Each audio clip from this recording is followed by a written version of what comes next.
Otros temas pendientes sobre la discusión de hoy de la Asamblea Nacional se hizo en torno a la ley del Banco Central de Venezuela. Ley cuestionada porque se publicó el 5 de enero y dicen que bueno, que la habilitante era el 31 de diciembre y que entonces no tiene vigencia.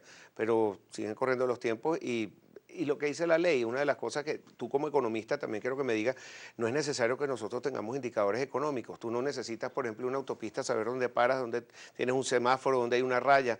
Los economistas y el país no puede seguir sin estos números. Entre una de las varias cosas que contempla esta nueva ley, ¿qué opinas tú? Y si hay popularidad, porque siempre te toca preguntar qué opina la gente.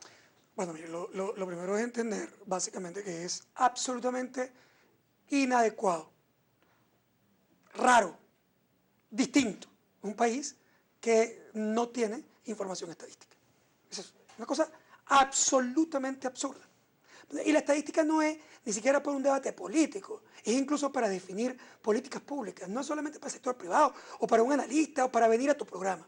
¿Sí? ¿Qué están haciendo los ministerios para poder tomar decisiones si no sabe ni cómo está la escasez, ni cómo está la inflación, ni cómo está la inversión, ni cómo está nada? Porque simplemente no hay publicación de datos oficiales. Es decir, incluso en la definición de políticas de salud se requieren estadísticas que no están sobre la mesa. ¿Y todo esto para proteger qué? Para proteger el costo político de una época de crisis. Es obvio que estamos en una crisis. Es obvio que hay un deterioro del país. Es obvio que hay un desempleo galopante. Es evidente que tenemos una inflación, que es la inflación más alta de la historia de Venezuela y la más alta del mundo en este momento. Eso no necesita estar en un reporte del Banco Central. Tú puedes esconder el reporte que te dé la gana. La señora que va a comprar leche cada día sabe, primero, que no la consigue. Y que cuando la consigue, la tiene que pagar a un precio insólitamente más elevado. Porque la tiene que pagar además en el mercado negro. Pero además sabe que los productos que no están regulados suben todos los días. Y que además suben muy por encima de lo que ha subido su salario. Como también sabes que no se consigue los productos, repuestos, etc. Es decir, tú no lo paras por no publicar. En cambio, publicar te permitiría tomar decisiones que enfrenten la crisis. Ahora, ¿el tema es legal?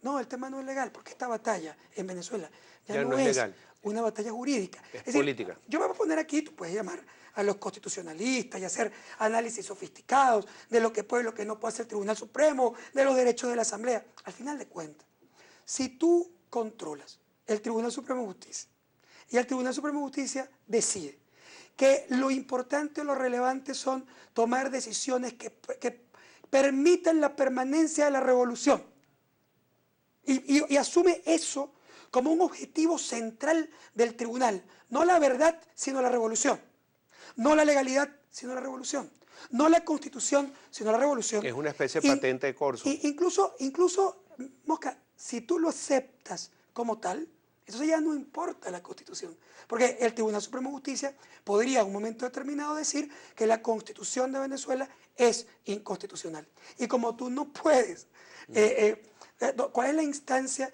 en la cual tú vas para apelar una decisión del Tribunal Supremo de Justicia? No hay. El cielo, por lo tanto, los militares. Al final de cuentas, entonces ya no es una batalla jurídica, es una batalla política. Sí. Mira, también sobre la toma de decisiones, tenemos ya esperando, pasó Carnaval, se prometieron motores de la economía, se prometió, Aristóbulo Isturiz prometió, el vicepresidente, que se iban a tomar decisiones y no pasa nada. ¿Cuál es tu opinión? ¿Por qué no se toman? ¿Se van a tomar? Yo creo que es quizás de las cosas más estresantes que están ocurriendo en Venezuela.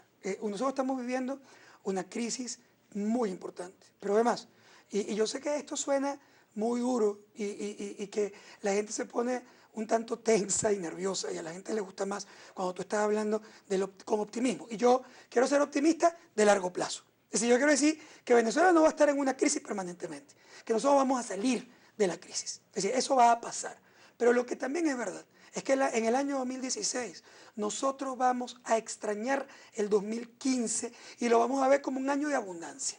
Es decir, el 2016 es un año de crisis mucho más severa que la crisis que vivimos en el 2015, con más inflación, con más desabastecimiento, con más problemas de producción, con líneas que ya no podemos parar. Es decir, ya hoy, si tú estuvieras tomando las decisiones adecuadas, que no se están tomando, ya sería imposible evitar la parada de muchas líneas de producción en Venezuela, con lo cual vamos a tener vacíos de abastecimiento, vamos a tener problemas críticos en Venezuela y el sistema de precios está completamente afectado. Por tanto, de nuevo, incluso haciendo lo correcto, ya tú te tienes que operar. Es como, mira, tú tienes una enfermedad, Claro. es decir, tú tienes apendicitis, y te tienes que operar. Y has tratado de tomarte pastillitas, o sea, llamaste al brujo, te enramaron. Es decir, no viejo, no hay forma. Te tienes que operar, pero cuando te operes, te va a doler.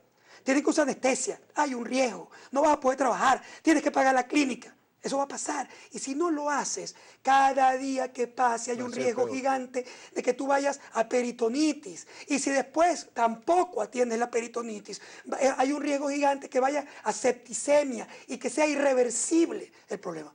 Y ahí está lo desesperante de no ver, mira, ni buenas ni malas, los motores. O sea, mira, al final de cuentas, si tú tienes los 13 motores y los prendes dirección contraria al objetivo, todavía es peor que prendas los motores. Porque los únicos dos motores que se requieren hoy son confianza, que no hay, y acuerdo, que no hay. Sin confianza y sin acuerdo no hay ninguna posibilidad de resolver esta crisis. Muy bueno eso que acabas de decir. Y una pregunta, estamos en una crisis de gobernabilidad.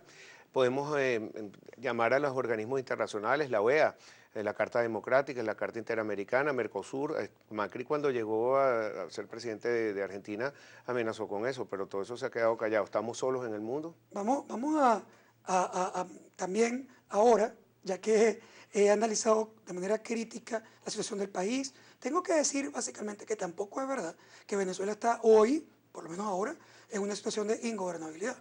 Presidente Maduro es el presidente constitucional de Venezuela. Controla las instituciones, la plata, controla el sector militar, las armas, los partidos políticos, toma las decisiones, tiene el Tribunal Supremo aprueba lo que él le pide que apruebe. Es decir, ¿cuál es la crisis de gobernabilidad?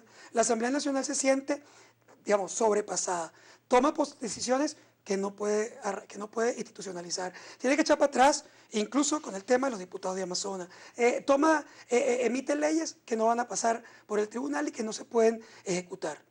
Bueno, déjame decirte que también la oposición aquí corre un riesgo importante. ¿Y cuál es el riesgo?